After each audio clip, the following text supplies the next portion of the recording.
नमस्कार, स्वागत है आपका जनगणमन 24/7 पर।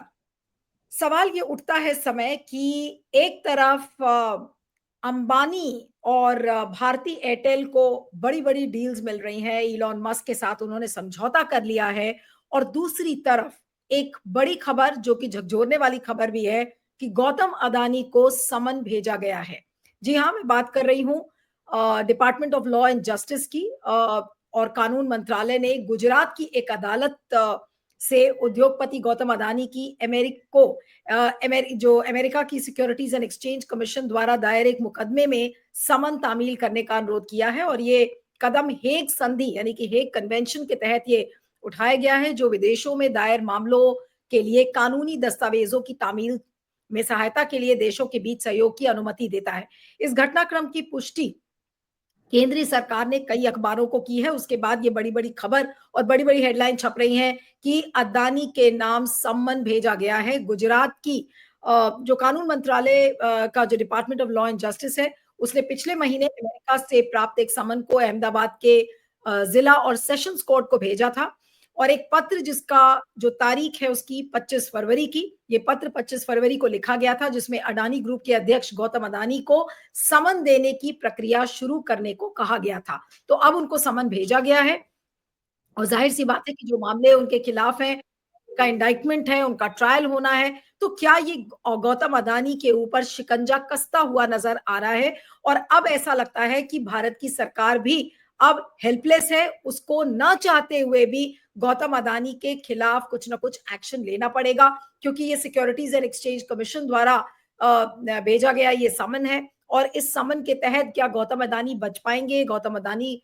इसमें क्या कर सकते हैं, आज इसी को लेकर हम चर्चा करेंगे। हमारे साथ वरिष्ठ पत्रकार और पॉलिटिकल कमेंटेटर गिरीश जोशी जी जुड़ रहे हैं। गिरीश जी, आपका बहुत बहुत स्वागत है, thank you so much for joining. और सर, पहला सवाल है कि इस समन के क्या मायने हैं और क्या हम ये समझें कि गौतम अदानी के गले का जो फंदा है वो कसता जा रहा है। एक तरफ भारती एयरटेल और जो रिलायंस ग्रुप है उसको बड़े बड़े समझौतों के तहत उनको आगे बढ़ाने की कोशिश की जा रही है, लेकिन गौतम अदानी के लिए समन भेजा गया है, इसके क्या मायने हैं सर? जी नीलू जी, ये एक लीगल प्रोसीजर है, लेकिन अभी ये थ्रू अ प्रॉपर चैनल हुआ है तो this will have an impact. अभी कोर्ट ने तो उसको बिल्कुल समन्स दे देना है। अब वो डेट पे अगर हाजिर नहीं होते हैं then the whole criminal procedure starts in the US court. ये सीधा सा हिसाब है। अब वो जा रहे हैं, जाने के साथ और एक खतरा खड़ा हुआ है कि इन्होंने अभी तो ये सिक्योरिटी और एक्सचेंज का समन्स भेजा है और एक जो वहां पे न्यूयॉर्क की सिटी कोर्ट में जो केस क्रिमिनल जो केस दाखिल हुआ इनके सामने फॉर फ्रॉड एंड चीटिंग का, अब उसके अंदर वो केस अगर वहां पेंडिंग है, ये जाते ही अगर उसको उस केस में अरेस्ट कर लेते हैं तो क्या होगा? तो risk is bigger. Modi ji जैसे इधर उधर भाग रहे हैं, जवाब नहीं दे रहे हैं और अभी जैसे इन्होंने सारे अरेंजमेंट्स कर दिए कि पूरी अमेरिकन कंपनीज ने आके आपके सारे धंधों पे कब्जा ले लिया है। क्यों लॉजिस्टिक पार्क का चला जाना, इसका मतलब पोर्ट का बिजनेस आपका 75% चला गया। इंफ्रास्ट्रक्चर में आ नहीं रहे हो। सीमेंट कंपनी के लिए आपने इतनी माथापच्ची करी, सोलार के पार्क इधर उधर से जमीन इकट्ठी करके आपने कर दिया कि भाई अडानी जी अपनी सीमेंट बेच पाए अमेरिका में, वो भी अब प्रॉब्लम बिगड़ता हुआ लग रहा है। इसमें कोई सॉल्यूशन नहीं दिख रहा है और जैसे कोई स्टेटमेंट नहीं आ रहा है न कंपनी की तरफ से न गवर्नमेंट की तरफ से, तो ये समझ में आ रहा है कि अभी ये समझ बजाने के बाद ये जा रहे हैं, जाने के बाद वहां पे क्या हो सकता है। लेकिन इसमें एक है कि अगर he is allowed to present himself by attorney तो ये हो सकता है कि शायद वो बता सकते हैं कि भाई आप वर्चुअली भी अपीयर कर सकते हो। अब that depends on the court how much liberty they are really intending to give और फिर ट्रंप पे निर्धारित करेगा क्योंकि लीगल डिपार्टमेंट अब तो उनके अंडर में ही है। तो थिंग्स आर गेटिंग कॉम्प्लिकेटेड, लेकिन ये मूवमेंट हुआ है। अब ये ट्रंप ने ये कैरेट एंड स्टिक वाला जो लगा दिया है मोदी जी के आगे आगे कि भाई you keep on doing what I से, तब तक ये बचा रहेगा कार्यक्रम। क्योंकि ये केस अगर निपट भी जाता है तो आपने क्रिमिनल केस का तो अभी सेटलमेंट बाकी है। What are they going to do? जो न्यूयॉर्क केस में आपने कॉन्स्पायरेसी एंड फ्रॉड ये केस हुआ है उसके ऊपर, तो that is a more criminal case than security exchange. यहाँ पे तो वो डिटेल्स मांगेंगे। उसके अलावा इनके जो वहां पे जो इन्होंने डॉक्यूमेंट्स खत्म करे थे, इनका भतीजा जो है सागर है, फिर रूपेश और एक सुरेश अग्रवाल भी है और एक Deepak Malhotra, they all have been indicted to उन्होंने डॉक्यूमेंट्स वगैरह जो विटनेसेस थे उसको खत्म किया लैब कोर्ट, वहां भी क्रिमिनल केस उन पे भी लगा हुआ है, they are already there. Things are getting complicated. अब मोदी जी के हैसियत के बाहर चला गया है कि वो इसको हेल्प कर पाएंगे। पॉलिटिकल सिचुएशंस ज्यादा रहेगी नहीं, क्योंकि आई डोंट थिंक अमेरिकन कोर्ट्स में वहां पे कोई चंद्रचूड़ साहब बैठे हैं जो मैनेज हो जाएंगे। तो I think things are getting complicated, we will have to wait and watch. जी,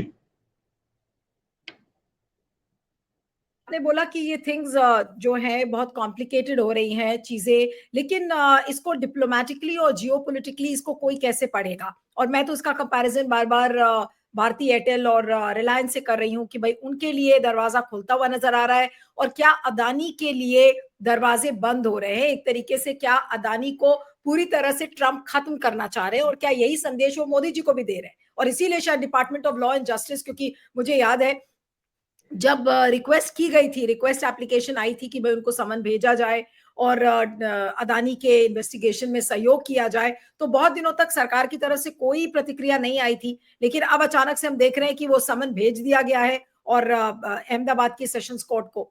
तो इसे कैसे पॉलिटिकली और डिप्लोमेटिकली इसको कैसे पढ़ा जाए?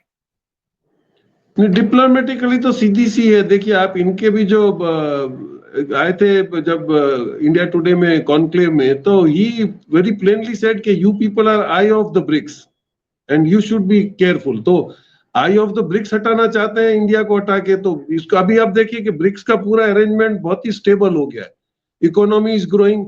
अफ्रीका में जो अरेंजमेंट इसने करा था, African every state almost 19 out of 24 उनका जीडीपी लास्ट 10 साल में 5 से लेके 10% तक बढ़ता चला जा। चाइना का इन्वेस्टमेंट वहां पे रंग दिखा रहा है। तो वहां पे आप देखिए Africa is out of their hand. तो अभी ब्रिक्स को अगर तोड़ना है तो इसमें कमजोर कड़ी कौन है? ब्राजील ने तो अपना रंग दिखा दिया, चाइना रशिया आपको डांटेंगे नहीं, साउथ अफ्रीका ने भी अपना रंग दिखा दिया। अब एक कमजोर कड़ी रह गई है इंडिया। तो एक तो आपने अमेरिकन कंपनीज को यहाँ पे घुसेड़ दिया, अब आप सोच रहे हो कि ब्रिक्स को तोड़ना है तो इसी को इतना टाइट करके रखो one by one. This is all, जैसे हम फ्रैंकली बोलते हैं कि what you did you are getting it. आपने इसी सिस्टम से अडानी को आपने एयरपोर्ट दिला दिया, जीवीआर के ऊपर ईडी की रेड करवाई, आपने इवन लेडीज को तेलंगाना में नहीं छोड़ा है उनको अपना स्टेटमेंट दिलवाने के लिए, जेल में भेजने के लिए। तो आपने जो करा है वो ही करा। अभी ये होगा पोजीशन के जितने भी परेशान हुए थे, these people will be more than happy कि भाई आप लोगों ने क्या। और इतना ही नहीं है कि आपने सिर्फ इंडिया में किया, आप श्रीलंका में अभी धंधा दिलाने चले गए, आपने हाइफा पोर्ट भी दिला दिया जबरदस्ती से, आपने बांग्लादेश में भी वही करा। तो अभी जो ये हो रहा है that is all coming back, और बिकॉज ऑफ योर रिलेशंस और आपने दादागिरी का जो माहौल खड़ा किया था, now it is very difficult becoming for you to undo the things। तो देखना पड़ेगा। I don't think Trump is in any mood to excuse him. नहीं, आपने बिल्कुल सही कहा कि ट्रंप किसी भी मूड में एक्सक्यूज करने के लिए तैयार नहीं है। तो इसका मतलब ये है कि जो अभी तक जो इक्वेशन दिखता था कि अदानी और मोदी बिल्कुल एक है, तो क्या अब ट्रंप एक बड़ा हाथ होगा मोदी और अदानी को अलग करने का? नहीं, Adani is just a pawn. वो इसको बेसिकली तो he has got a big target. वो अडानी से दुश्मनी करके ट्रंप को 3 साल में कोई बड़ा अचीवमेंट नहीं मिलेगा। उसका टारगेट है डिप्लोमेटिकली इंडिया को ब्रिक्स में से अलग करवा देना। अब उसमें कमजोर कड़ी तो यही है, जो अपना 2 काम करवाना था इसने बोला कि भाई हमारे बिग ग्रुप्स को आपको बिजनेस देना है, तो वो आपने दे दिया। ब्लैक रॉक दोनों आ गए, एलन मस्क आ गया, उनको बहुत बड़ा कॉन्ट्रैक्ट मिल गया। 1,40,000 का कम से कम 3 लाख करोड़ का जो पूरा टेलीकॉम का बिजनेस है वो आपने उसको दिला दिया है। तो that part is done. Now what you have to do is what are, क्योंकि अभी तक हम लोग ब्रिक्स पे कोई कमिटमेंट नहीं दे रहे हैं। वो जयशंकर बोल रहे हैं, लेकिन टेक्निकली जयशंकर की कोई इंटरनेशनल फोरम पे वैल्यू नहीं है, prime minister to speak out. वो नहीं बोल रहे हैं, तब तक ये प्रेशर बनता रहेगा। अल्टीमेटली हमको ये देखना पड़ेगा whether we will really be affording to leave BRICS and go along with America, क्योंकि अमेरिका की खुद की इकोनॉमी अनस्टेबल हो गई है। आज तो कनाडा ने भी बॉन्ड वापस ले लिए हैं, उतना बोला कि मैं पावर दे दूंगा। सो कनाडा, मेक्सिको, चाइना, छोटे छोटे कंट्रीज भी आपको जवाब दे रहे हैं, आपसे कुछ करना नहीं चाहते। तो आप अगर लगा दोगे tariff, now even their own economist से कि भाई टैरिफ लगाने से तो इन्फ्लेशन बढ़ेगा, नौकरियां चली जाएंगी, प्रोडक्शन होगा नहीं इतना फास्ट, तो what are we exactly going to do? तो अमेरिका की हालत खराब है, वो क्या जिद में करना चाहता है? तुमने जो जिद में कर दिया अब तुमको रिवर्स में आना पड़ रहा है। अभी भी उसमें एक डेवलपमेंट देखिए कि सडनली ऑफ द ब्लू आज बीएसएनएल ने डिक्लेयर किया कि हम लोग भी एक D2D that is direct to device एक सैटेलाइट फोन लॉन्च कर रहे हैं। इसका मतलब ये है कि यू आर ट्राइंग टू, अब ये अमेरिका ये समझेगा कि हमको प्रेशर करने के लिए, हमसे ज्यादा आगे बढ़ने के लिए, तो many things are getting complicated. आपने रॉन्ग टाइम पे रॉन्ग अनाउंसमेंट करके आपने हमेशा ही देश को बर्बाद किया है। I think again we are trying to do this. Mauritius जाने के पीछे भी यही कोई तरीका होगा, क्योंकि वहां पे वो सेफ हेवन में, वहां पे अडानी जी के पैसे पड़े हैं, विनोद अडानी के पैसे भी बात है, तो whether he had really gone to recollect those things और रियली क्रॉस वेरीफाई कि क्या था, नहीं तो मॉरिशस में अभी जाने का कोई प्रोग्राम था ही नहीं। सो ही इज बेंट अपॉन, अभी वो खुद भी परेशान है क्या करें क्या नहीं करेंगे।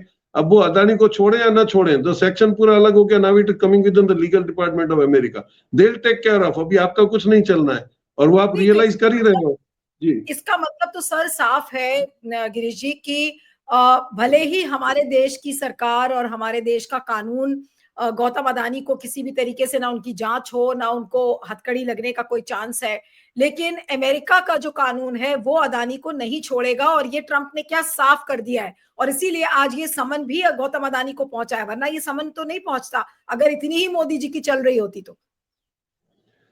नहीं, 1965 के इकोनॉमिज्म में ऐसा है कि अगर वो समन्स नहीं बज रहा है तो they can give an advertisement on international platform, ये आपकी ज्यादा बड़ी फजीयत हो जाती। तो बेटर है कि लीगल डिपार्टमेंट ने बोला कि चलो लगवा ही दो। अब ये कोशिश करेंगे अच्छे से अच्छे लॉयर्स को रख के कि भाई वो उनको एग्जेम्प्ट करें फिजिकल प्रेजेंटेशन से, या उनको वर्चुअल प्रेजेंटेशन अलाउ करें, which is allowed in American court. ये हो सकता है, और ही माइट नॉट गो। उसके मेरे को आई हैव एन अप्रिसिएशन कि ऐसा नहीं हो कि दूसरे केस में उसी वक्त अगले दिन समझ इश्यू करके इसको अरेस्ट न कर, क्योंकि वो क्रिमिनल केस है। तो I think things are getting complicated, we will have to wait and see कि हमारे इनके जो एडवोकेट्स हैं वहां पे कितना रिलैक्सेशन मांग सकते हैं। नहीं, तो इसका मतलब तो ये है कि अब ऐसा लगता है, फिलहाल अभी पता नहीं है कि आगे आगे क्या डेवलपमेंट होगा, लेकिन अदानी के को जेल भेजने का काम क्या अमेरिका की अदालत करेगी? ये जो समन है, क्या ये अदानी की गिरफ्तारी का दरवाजा खोलता है एक तरीके से? नहीं, वो तो अभी ट्रंप जी को और मोदी साहब से कितना काम करवाना है उस पर रहेगा ना। This is carrot and stick. वो तो तब तक आगे कैरेट चलाते रहेंगे जब तक और इनको कितने काम करवाने हैं, अभी इनको कितने एग्रीमेंट्स और करवाने हैं। मैंने वही बताया ना कि इनका जो सबसे बड़ा टारगेट है कि इंडिया को ब्रिक्स में से कैसे अलग करवाना है, वो देखना है। I think if that is the target, ये लंबा चलेगा। अभी हाजिर नहीं होंगे तो वहां से वारंट इश्यू होगा, फिर कुछ काम होगा, फिर डिले होगा, क्योंकि वो तो ऑफिशियली वहां पे ऐसा तो नहीं है, लीगली यू अलाउड। वहां पे ह्यूमन राइट्स का भी प्रॉब्लम आ जाएगा, somebody can apply, courts are independent, तो लीगल फ्रेमवर्क में काम होगा, वहां पे इन्फ्लुएंस तो आप कर नहीं सकते हो। तो that will depend on the court, how seriously are they taking this case, और whether they are literally giving him some exemption और नो, ये देखना होगा। इसका मतलब ये है कि अदानी अब बहुत बुरा फंस चुके हैं, और खासकर इस समन के बाद ये भी हो सकता है कि उनके खिलाफ वारंट जारी हो, और किस तरह से देखते हैं, क्या हाँ, अब वो बच तो नहीं? अगर वो समन्स की डेट पे हाजिर नहीं होते हैं तो डेफिनेटली वारंट इश्यू होगा। ओके, तो अब क्या मतलब कोई भी आपको एग्जिट विंडो दिख रहा है जिससे कि मोदी जी अदानी को बचा सकते हैं, या अब अदानी का भविष्य ट्रंप के ही हाथों में है एक तरीके से? नहीं, अगर बचाने का कोई भी गुंजाइश होता तो या तो अभी तक जयशंकर पहुंच गए होते अमेरिका, वहां पे फिर फील्डिंग भरते ट्रंप के घर के बाहर, कुछ तो होता, लेकिन there is no movement on that side. अब ये समन्स की डेट जो आएगी वो देखना पड़ेगा, weather he if he is agreeing that I will go, और वो भी उनके एडवोकेट क्या एडवाइस करते हैं, तो आई डाउट के whether they will allow him to go. If he goes तो पॉसिबल है, अगर ट्रंप को कितना परेशान करना है उस पे है वो, that is an administrative work. वो बोलेगा भाई पुराना केस खोल के भी आप इनको अरेस्ट कर लो, एनीथिंग कैन हैपन। और अभी तो वहां पे कोई आपके एफबीआई सीआई कोई डिपार्टमेंट तो है नहीं, सारों को निकाल के फेंक दिया इसने, आप इंटेलिजेंस भी कहां से गैदर करो। और Mark Rubio and these people we know mentally they are anti Indians या एंटी एशियंस, तो वो कितना उसमें थ्रू करेंगे या अपने दबदबा कराने के लिए। एलन मस्क का काम हुआ है, उसके बाद कोई राहत मिल रही है, इसके लिए समन्स इश्यू किया कि वहां पे होगा, whether that has been negotiated कि मैंने आपके सब काम कर दिया अब आप इनको छोड़ दो, that will only be on the paper once he goes there। अब लास्ट में बस इसी समन को ही लेके आपसे आखिरी सवाल कर रही हूं कि इस समन के क्या मायने हैं, अगर आप उसको मोदी और ट्रंप के जो अभी करंट जो चीजें हो रही हैं, अगर उस लेंस से या उस प्रिज्म से अगर आप देखें, तो इस समन के क्या मायने हैं सर? नहीं, इसमें अगर मोदी जी के नेचर पे बात करें तो वो तो कभी किसी के नहीं हुए हैं।